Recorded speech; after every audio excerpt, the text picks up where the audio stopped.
ওই বাহলুল পাগলা ডাক দিয়া বলে, বাদশা রে, জমানা বায়ে খালে রাতা নেই, গুজস্তা জমানা ফের আতা নেই।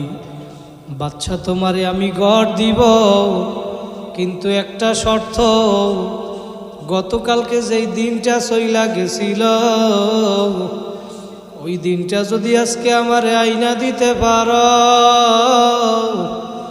তোমারে একটা নয় শত শত ঘর আমি দিয়ে দিব। ও আমার হাজারিবাগের বউবাজারের আমার যুবক ভাইরা, আমার মুরব্বী বাবারা, পর্দার আড়ালের মা বোনেরা, যাদের মাইকের আওয়াজ যাদের কানে যায়, একটু দিলের কান লাগাইয়া শোনো। কয়দিন দুনিয়ায় বাঁচবা, কেন দুনিয়ায় আসলা, কি করতেছ আর কি নিয়ে মাওলার কবরে রওনা করছ, তোমার আমার কোন দিন কোথায় কার মরণের ডাক আসবে তুমিও জানো না, আমিও কিন্তু জানি না। এই জন্য একটু আসন দিয়া বসো, মাথাটা নত কইরা দাও, দিলটাকে আমার মাওলার সঙ্গে লাগাইয়া দাও, আর মনে মনে ভাবো,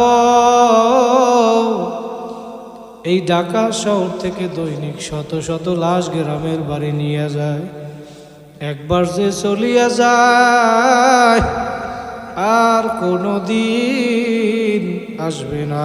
কথা বলেন ঠিক কিনা? মহিলাদেরকে 5টা সাদা কাপড়ের প্যাকেট বানাইয়া, পুরুষদেরকে 3টা সাদা কাপড়ের প্যাকেট বানাইয়া ওই গ্রামের বাড়ি কবরে নিয়ে ফালাইয়া রাখবে। বাবা, এখন তুমি আসন দিয়া বইসা চোখ দুইটা বন্ধ কইরা একটু তাকাইয়া দেখো, আল্লাহু আকবার। তোমার ইন্তেকালের পর কবি বলছে, রুহু তনসে উরগাই, মুর্দা কি হালাত কিয়া হুই। তোমার রুহু বের হইয়া গেছে, এখন তাকাইয়া দেখো লাশটা বইরা রইছে। একটু মনকে বুঝাও রে মন, দুনিয়া এতদিন যাদেরকে আপন ভাবছিলা, এখন আর কাউকে কিন্তু দেখা যায় না। চোখ দুইটা বন্ধ করলে দেখবা তাকাইয়া, আপন আপন যাকে ভাবো, কেউ তো তোমার আপন না। এক আপন হইল দয়ার নবী, আর এক আপন জোরে বলেন কে, আরো জোরে বলেন কে?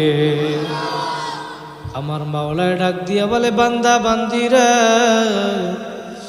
আমি তোদেরকে বড় আদর করিয়া